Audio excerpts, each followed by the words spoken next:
Internet friends. It's another exciting week in the wild ride that's been 2020. And you know what that means? It's time to ask ourselves, what are we being distracted from today?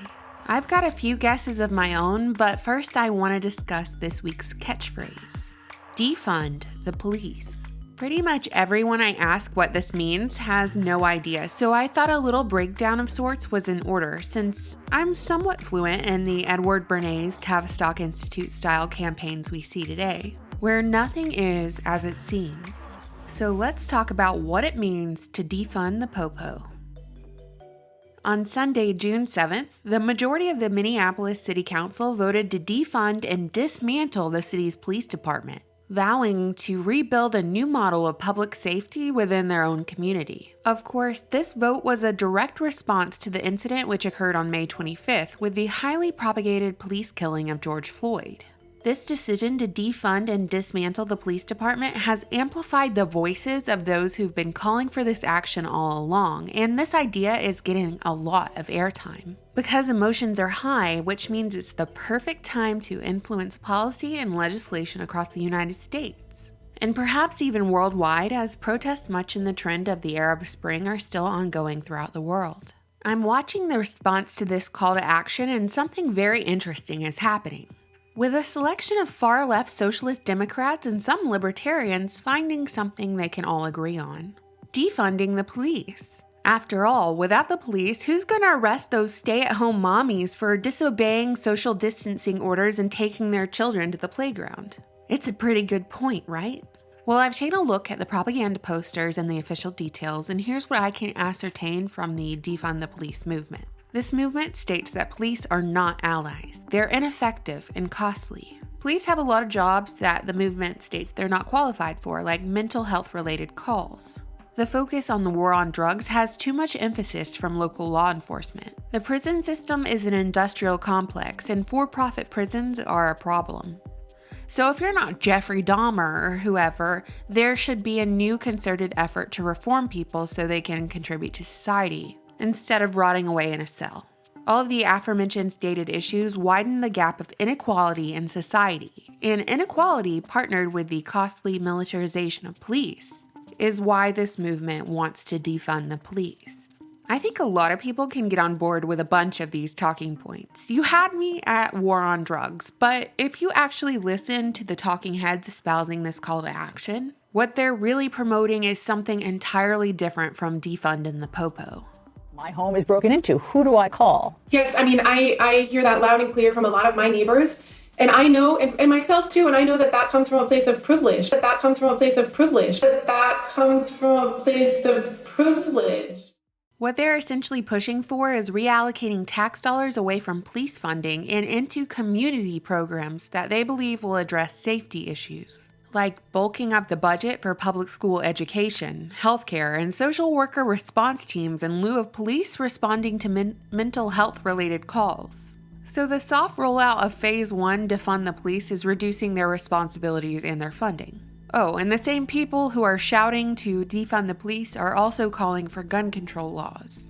Because, we live in an almost utopia, and if we can just disband those racist police officers, pump more money into ideological subversion curriculums of mandatory public schooling, throw more middle-class tax dollars at universal health care, and most importantly, do away with the Second Amendment, then everyone could live happily, equally, and peacefully in their pods, with their continued social distancing practices in place, of course. At least until everybody gets those mandatory vaccines and we can resume back to this new normal. Common Core logic got us here, and Common Core logic ain't gonna get us out. So let's focus on what's not being said. If you take away government funding for law enforcement and dismantle the police system as we know it, then what are we left with? What is the consequence? A privatized police force because crime still exists. Who can afford private police and security? Rich people, of course. Who continues to suffer? The poor. But hey, at least we'll have well-funded community centers ready and waiting to deal with your poor people feelings. I am, of course, being dismissive, but we got here because people are controlled by their emotions. I am working on this about myself every single day because I realize I'm susceptible to propaganda, and I think the moment we all realize this about ourselves, we can all move forward. Next question. We defund and dismantle an arm of our local governments, while funding more government programs, therefore giving more and more responsibility to the government. So what happens when inevitably corruption within that well-funded government system occurs? On whom will we rely to carry out these arrests we've all been waiting on? Are we going to rely on James Comey's nonpartisan, benevolent, altruistic, and wholesome FBI to carry out these arrests? Are we going to rely on a citizen militia of sorts? I mean, hey, that sounds cool. I like that. I believe in the right to protect ourselves. But the socialist system that, theoretically, you will allow to take hold of your local and state governments does not. And let's be totally honest here. Very, very straightforward. There's no amount of school shootings they won't carry out to see this plan through. Especially when there's a pattern of emotional manipulation that works in the favor of swift legislation, and it's proven effective time and time again. We're not usually taught the full political spectrum in school, which I believe is by design, but the farther left you go on the political ideology spectrum, you inevitably cross socialism, but even farther left is communism, meaning goodbye, private property. Hello, great leap forward, with a homogenized classless system of worker bees. Of course, what nobody ever talks about, or at least, hey, I never got educated on this in school, college, university, whatever, is how even though communism promotes a classless and communal society, someone's still calling the shots from the top, so the 1% remains untouched and in power, just as you see today. There is no equality, there is no opportunity, there's just illusion. And how many times do people have to watch our politicians on both the right and the left push for this accelerated implementation of socialism to understand that the only difference that exists between the left and the right is the ideology within your own heart? Because the majority of politicians are working towards a common goal.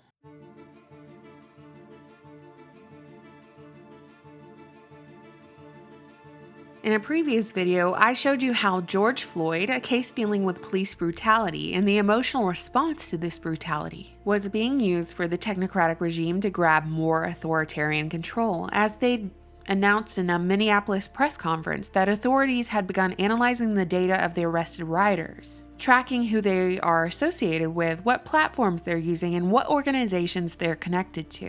And it doesn't matter if you're wearing a mask while you protest or riot, because facial recognition software has advanced to the point of being able to identify you by your eyes and eyebrows alone. Between the contact tracing, facial recognition, location data on your phone, and behavioral patterns across social media, well, heck, it's as easy as breathing to give you a social credit score, to pin you to a crime, or to even alert authorities to an individual who is about to commit a crime based on their data and behavioral patterns. When you've got that in place, all you need at this point is some sort of world policing system, like a United Nations Big Brother policing system to carry out the arrest. Consider the following. In 2020, traditional media and its extension, social media, has pushed individuals to go out as well as convinced individuals to stay at home, and they've collected data on these individuals who were susceptible to the emotional triggers and suggestion, as well as the data on those who were not. In this application, whether you defund the police or not, all roads lead to more government control. Between the medical tyranny we've experienced this year as well as the racial tensions, a future of a more technocratic regime has been constructed from the aggregated data. So if the government doesn't lose in any of these scenarios, how do we, the people, win? Well, I believe the first step is to encourage people to be functioning, sane, rational, confident, and not completely guided by their emotions. For people to understand the outcomes of their decisions. Which means we have to raise a generation who knows themselves, so they don't just parrot the talking points of bought and paid for celebrities, sleazy politicians, and news anchors. That's probably not the solution you want to hear because it's not, a quick and easy one, but it's what I've got for you today.